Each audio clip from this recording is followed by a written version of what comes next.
سر یہاں کنڈیشن فی الحال آؤٹ آف کنٹرول ہے، ہم کوشش کر رہے ہیں لوگوں کو ریسکیو کرنے کی. اوور. میجر حیدر کیا آپ کو اور بٹالین کی ضرورت ہے؟ اوور. نو سر، میرے جوان پھرتیلے ہیں، ہم کافی حد تک حالات کنٹرول کر لیں گے. Over. Okay, best of luck major. Over and out. Cordless بند کرتے وہ دوبارہ سے ان پر اٹیک کرنے لگا.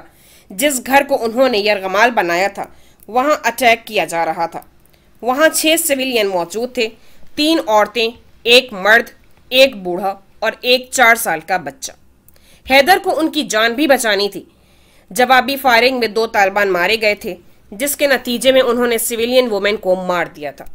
اس گھر میں ایک لمحے کو چیخ و پکار شروع ہوئی تو حیدر نے جوانوں کو منع کر دیا. وہ اور جانوں کا سودا نہیں کر سکتا تھا. ایک آخری دہشت گرد بچا تھا جس کو اس سے نکالنا تھا بغیر کوئی معصوم جان کھوئے، کیونکہ گن کے نشانے پر اب 6 سال کا بچہ تھا. اس نے بغور اس گھر کو دیکھا تو ایک ٹوٹی کھڑکی نظر آئی. اس نے ذیشان کی جانب دیکھ کر کھڑکی کی طرف اشارہ کیا اور خود نہتتا اس کی جانب چلا گیا. دور رہو آفیسر، میں مار دوں گا اس بچے کو. میں تمہیں کچھ نہیں کہوں گا، اس بچے کو جانے دو، اس کے بدلے میری جان لے لو. ذیشان کھڑکی سے گھر میں داخل ہو گیا تھا. وہ دہشت گرد حیدر سے الجھ رہا تھا، اس لیے ذیشان کی جانب نہیں دیکھ پایا تھا جس نے اسے پیچھے سے دبوچ لیا. وہ گن کی نالی بھی قابو کرنے کی کوشش کر رہا تھا. حیدر نے سویلینز کو نکالنا شروع کر دیا. وہ بچے کو اٹھائے باہر نکلا جب اس دہشت گرد کی بندوق سے نکلی گولی سیدھی حیدر کی ریڑھ کی ہڈی میں جا لگی تھی. اس کا ایبڈومنل ریجن ایک دم بے جان ہو گیا تھا. وہ گھٹنوں کے بل زمین پر گر گیا. اس آدمی کا کام ذیشان کر چکا تھا. حالات قابو میں کر لیے گئے تھے. حیدر کو ہاسپٹل لایا گیا تھا. اس کی ٹانگیں یونیفارم خون سے لت پت تھیں. ایمرجنسی آپریشن سے ڈسک میں پھنسی گولی نکال لی گئی تھی، مگر حیدر بہت کچھ کھو چکا تھا. ڈاکٹر افسوس سے باہر آئے جہاں کرنل محمد اس کا انتظار کر رہے تھے. آپریشن سے ان کی جان تو بچا لی گئی ہے، مگر ریڑھ کی ہڈی ڈیمیج ہونے کی وجہ سے وہ اب کبھی چل نہیں پائیں گے. I am sorry. ذیشان کرسی پر گر سا گیا تھا اور کرنل افسردہ تھے. انہوں نے حیدر جیسے میجر کو کھو دیا تھا جو ایک شاندار سپاہی تھا. ان کی فیملی کو انفارم کر دو. کرنل حکم چنا کر چلے گئے تھے. فیملی؟ حیدر کی نام نہاد فیملی کو کیا انفارم کروں میں؟ بجھے دل کے ساتھ اس نے فون نکالا اور عاشر صاحب کو فون ملا دیا. گاؤں میں یہ خبر قیامت بن کر سکینہ پر اتری تھی. حیدر جس کے ساتھ اس کا نکاح تھا چند دن میں، جس سے وہ محبت کرتی تھی، وہ ساری زندگی کے لیے اپاہج ہو گیا تھا. وہ گر گئی تھی. حیدر کے والدین تو ہیں نہیں، اس کے چاچا نے پالا تھا. اس کی چاچی اس کی دیکھ بھال کرتی تھیں اور اس لیے انہوں نے سکینہ کا رشتہ بھی حیدر سے کیا تھا، جس نے اسے یہ یقین دلایا تھا کہ وہ اس کے پیار میں پاگل ہے. اس لیے حیدر نے اس کے ساتھ نکاح کے لیے ہاں کی تھی. لیکن اب تو حیدر پر قیامت گزر گئی تھی. کیا اب بھی وہ اس کا ساتھ دیتی؟ روبا آج ہی شہر سے گریجویشن کر کے گاؤں واپس آئی تھی. وہ اپنے گاؤں کی پہلی لڑکی تھی جو شہر سے تعلیم مکمل کر کے آئی تھی اور اس وقت اپنے چھوٹے بھائی کے کان کھینچ رہی تھی جو آج پھر سگریٹ پیتا پکڑا گیا تھا. بختو تو باز نہیں آتا نا، پہلے بھی منع کیا تھا نا. کان تقریباً اکھڑنے والا ہی تھا جب اس کی ماں اور چھوٹی بہن آ گئی. روبا اس عورت کی سگی بیٹی نہیں تھی بلکہ اس کے شوہر کی پہلی بیوی سے تھی، مگر وہ اسے بہت چاہتی تھی. زیبو تو روبا سے لپٹ گئی تھی. کھینچو کھینچو آپا، اتار ہی دو اس کا کان، یہ شراب بھی پیتا ہے. روبا کا منہ کھلا رہ گیا. چل چھوڑ روبا، آ جا تجھے کھانا کھلاؤ. فرزانہ بیگم اسے اپنے ساتھ لے گئی تھی اور بختو پھر آنکھ بچا کر وہاں سے نکل گیا تھا. وہ سارے دوست مل کر گلی ڈنڈے کا کھیل کھیل رہے تھے جب بختو بڑی حویلی کے چھوٹے بیٹے یشمان سے جھگڑ پڑا. تو سمجھتا کیا ہے خود کو، آیا بڑا نواب کی اولاد؟ ہاں تو جب تم دھوکہ دھڑی کرے گا کھیل میں تو میں تو بولوں گا نا. کہا نا پیر پھسل گیا تھا، گلی چھوٹ گئی. ایک دوسرے کا گریبان پکڑے وہ گھور رہے تھے. جھوٹ مت بول، تیرا نشانہ ہی نہیں لگا تھا. دے میری باری ہے. مگر بختو ڈنڈا دے ہی نہیں رہا تھا. یشمان نے بختو کے منہ پر تھپڑ مارا تھا. بختو نے آؤ دیکھا نہ تاؤ سیدھا ڈنڈا اس کے دماغ پر دے مارا. خون کی پھوار اسی ماتھے پر بہنے لگی. وہ تڑپتا زمین پر گر گیا۔ باقی لڑکے بھی ڈر گئے تھے اور دیکھتے ہی دیکھتے یشمان دم توڑ گیا۔ ایک ہی دن میں بڑی حویلی پر دو قیامتیں ٹوٹی تھیں۔ ایک تو حیدر کا اپاہج ہونا اور دوسرا حیدر کا چچا زاد بھائی کا قتل۔ کوہرام مچنے والا تھا۔ حیدر کی جب آنکھ کھلی تو کمرے کی سفید پر 3 پروں والا پنکھا گھومتا نظر آیا۔ ہر طرف سفیدی ہی سفیدی تھی۔ ایک دیوار پر لگا کیلنڈر، ارد گرد بیماروں ڈھانچوں کے پوسٹر۔ وہ ہاسپٹل تھا۔ وہ کمرہ بیابان کی طرح سنسان، نہ کوئی بندہ نہ بشر۔ ہوا سے ہلتے پردے اڑتے تو کھڑکی سے روشنی جھانک جاتی۔ اس نے ساتھ پڑے ٹیبل کو گھورا جہاں پٹی، روئی، انجیکشن اور دوسرے آلات جراحی رکھے گئے تھے۔ ایک ڈھکا پانی کا گلاس بھی نظر آیا۔ اپنی پوری ہمت مجتمع کر کے اسے پکڑنا چاہا پر اپنی جگہ سے ہل ہی نہیں پایا تھا۔ اس کا نچلا حصہ بالکل ساکن تھا۔ انگلیاں تک ہلنے سے انکاری تھی۔ اس نے پوری ہمت لگا دی تھی مگر وہ 1 انچ بھی نہیں ہلا پا رہی تھی۔ آخر اس نے چلانا شروع کر دیا۔ Doctor doctor! حیدر کی چیخ ذیشان کے کانوں میں بھی پڑ چکی تھی، اس لیے وہ فوراً اندر بھاگا جہاں وہ پھر اپنے پیر ہلانے کی کوشش کر رہا تھا۔ ذیشان، یہ ہل کیوں نہیں رہے؟ دیکھنا۔ ذیشان نے ہمت جمع کر کے اس کی جانب قدم بڑھائے۔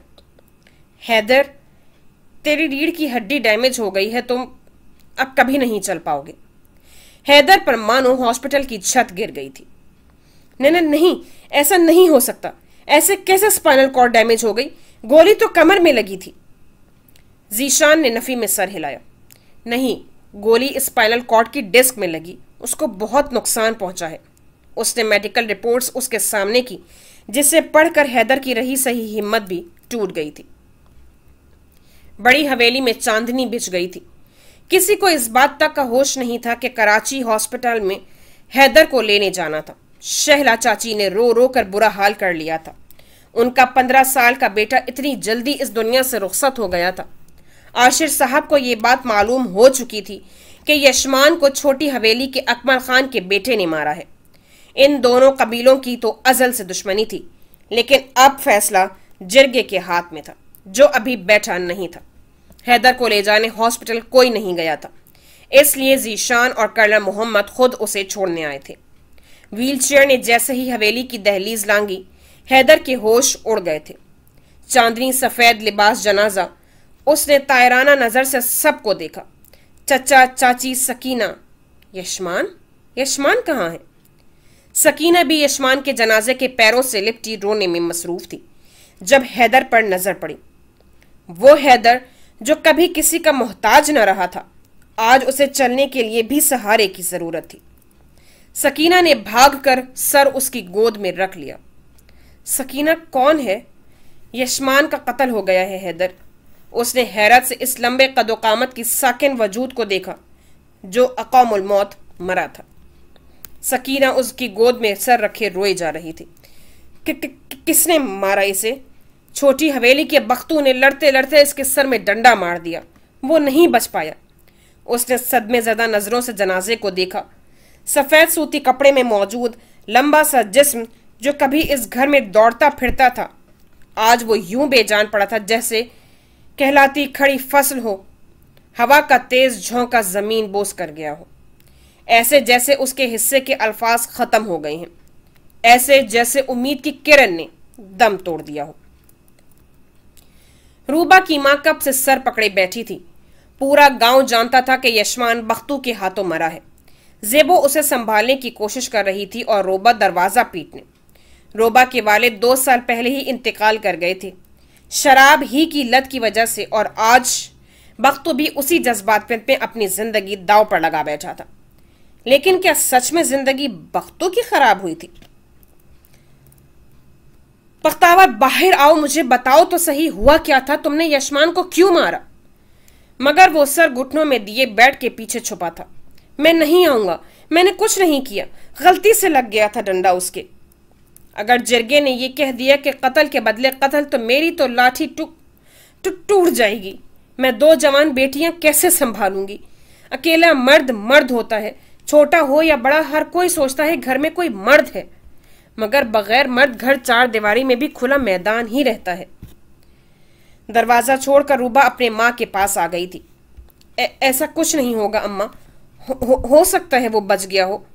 نہیں آپا، وہ مر گیا ہے، شہزاد نے بتایا، حویلی میں اس کا جنازہ تیار پڑا ہے۔ مجھے ڈر لگ رہا ہے آپا، اگر انہوں نے جرگے کے بجائے پولیس کو بتا دیا تو، یا جرگے نے ونی کا کہہ دیا تو کیا ہوگا؟ ان دونوں نے حیرت سے زیبو کی جانب دیکھا۔ کیا کہہ رہی ہو؟ تم بڑی حویلی کے دو ہی بیٹے تھے، ایک مر گیا اور دوسرا پہلے سے منگا ہوا ہے، یہ نہیں کریں گے وہ۔ اس کی ماں نے زیبو کو تو چپ کروا دیا، مگر روبا جانتی تھی کہ جرگے کا فیصلہ آخری فیصلہ ہوگا، اور وہ کیا ہوگا؟ ہر طرف سے قیامت ہی ہوگی۔ جنازہ اٹھا لیا گیا تھا۔ حیدر مجبور تھا، جو اپنی جگہ سے ہل بھی نہیں پا رہا تھا۔ اس کی آنکھوں نے سامنے بڑے ہونے والا اس کا چھوٹا بھائی اپنے آخری سفر پر تھا، اور وہ اسے کندھا بھی نہیں دے پا رہا تھا۔ پوری حویلی میں سکینہ اور چاچی کی چیخوں سے گونج رہی تھی۔ وہ کچھ نہیں کر پا رہا تھا، کسی کو دلاسا تک دینے وہ جا نہیں پا رہا تھا۔ آخر اس نے ویل چیئر کے پہیوں پر ہاتھ رکھے اور انہیں آگے دھکیلنے لگا، اور جنازے میں شامل ہو گیا۔ حیدر کا حق ذیشان ادا کر رہا تھا۔ یشمان کو اپنے کندھے پر اٹھائے اس کی آرام گاہ کی طرف لے جا رہے تھے۔ مرد حضرات میں سے ایک نے حیدر کی ویل چیئر سنبھال لی تھی۔ جنازہ ادا کرنے کے بعد وہ تمام حویلی واپس آ گئے تھے۔ حیدر ڈرائنگ روم میں اکیلے بیٹھا تھا جب عاشر صاحب اس کے پاس آ کر بیٹھ گئے۔ انہوں نے حیدر کے سر پر ہاتھ رکھا تو وہ ان کے گلے لگ کر رونے لگ گیا تھا۔ زندگی کس موڑ پر لے آئی تھی؟ چچا بھتیجے پر آئے تھے، تمام چراغ ایک ساتھ بجھ گئے۔ کیوں؟ ایسا کیا جرم کر دیا تھا ہم نے؟ انہوں نے اس کی پیٹھ تھپ تھپائی۔ صبر، چلو میں تمہیں اوپر چھوڑ دوں۔ اس نے نفی میں سر ہلا دیا۔ میں سکینہ سے ملنا چاہتا ہوں۔ انہوں نے اسبات میں سر ہلایا اور اس کی ویل چیئر کا رخ سکینہ کے کمرے کی جانب موڑ دیا۔ دروازے تک چھوڑنے کے بعد وہ واپس مڑ گئے تھے۔ پہیوں کو آگے کی جانب دھکیلتا وہ اس کے روتے وجود کو دیکھ رہا تھا۔ اوندھے منہ بیڈ پر لیٹی وہ کانپ بھی رہی تھی۔ بیڈ کے قریب ویل چیئر رکتے اس نے اس کے سر پر ہاتھ رکھا۔ صبر کرو سکینہ، خدا کی ہر کام میں کوئی نہ کوئی حکمت ہوتی ہے، صبر کرو۔ اس نے لال آنکھوں سے بری نظروں سے اسے دیکھا۔ میرے بھائی کی موت میں کوئی حکمت تھی؟ تمہارے اپاہج ہو جانے میں کوئی حکمت تھی؟ نہیں، وہ خدا اتنا پتھر نہیں ہو سکتا جو اس حد تک ظلم کر دے۔ نہیں، یہ ہم سے دشمنی نکالی گئی ہے، دشمنی کی بھینٹ چڑھا ہے میرا بھائی، میں اسے کبھی معاف نہیں کروں گی۔ تکیے میں منہ دیے وہ پھر رونے لگ گئی تھی۔ مت رو سکینہ، میں ہوں نا تمہارے ساتھ، میں سنبھالوں گا تم لوگوں کو۔ سکینہ نے حیرت سے اسے دیکھا۔ تم؟ حیدر، تم کیسے سنبھالو گے ہمیں؟ تم تو خود کسی کے محتاج ہو گئے ہو۔ اپنے غم میں وہ یہ بات بھول گئی تھی کہ اس نے حیدر کو کتنی بڑی بات کہہ دی تھی۔ وہ چند لمحے اسے دیکھتا رہ گیا تھا۔ اس کے سر سے ہاتھ ہٹاتا وہ ویل چیئر پیچھے دھکیلتا وہاں سے جانا چاہتا تھا۔ وہ ٹوٹتی سکینہ کو دلاسوں کا سہارا دینے آیا تھا، لیکن اس نے تو اس کے ہاتھ سے حوصلے امید کی لاٹھی بھی چھین لی تھی۔ بوجھ، محتاجی۔ وہ ٹی وی لاؤنج میں واپس آ گیا تھا۔ اندھیرا کھڑکیوں سے سرکتا ہر چیز کو لپیٹ میں لے گیا، جس کی زد میں حیدر بھی آ گیا تھا۔ دو پہیوں پر منحصر ہو کر رہ گئی تھی حیدر رضا کی زندگی۔ بستر سے لگ کر رہ گیا تھا اس کا مضبوط جسم۔ اس نے ایک نظر سانپ سی بل کھاتی سیڑھیوں کو دیکھا، اور پھر بے جان ٹانگوں کو سب اپنے اپنے کمروں میں بند تھے۔ اس نے ہمت مجتمع کر کے ٹانگوں پر زور دے کر اٹھنے کی کوشش کی، مگر کچھ بھی نہ ہو سکا۔ وہ پاگلوں کی طرح انہیں ہلانے کی کوشش کر رہا تھا، مگر سوائے پہیوں کے کچھ بھی نہیں ہل رہا تھا۔ ذیشان سارے کام نپٹا کر اس وقت کرنل کے کہنے پر گاؤں رکا تھا۔ جنازے میں شرکت، رسومات، حیدر کی ذمہ داریاں اتارتے وہ لیٹ ہو گیا تھا۔ جب سامنے اندھیرے لاؤنج میں سیڑھیوں کے مقابل حرکت کرتا ہیولا محسوس ہوا، آگے بڑھ کر دیکھا تو غصے اور ضبط سے اس کا چہرہ سرخ ہو گیا تھا۔ مسلسل وہ اپنی ٹانگوں گھٹنوں کو مکوں سے پیٹ رہا تھا۔ حیدر! وہ اسے پکار رہا تھا، مگر وہ تو سارا غصہ اس بے جان حصے پر نکال رہا تھا۔ آخر ذیشان نے اس کا ہاتھ ہی پکڑ لیا۔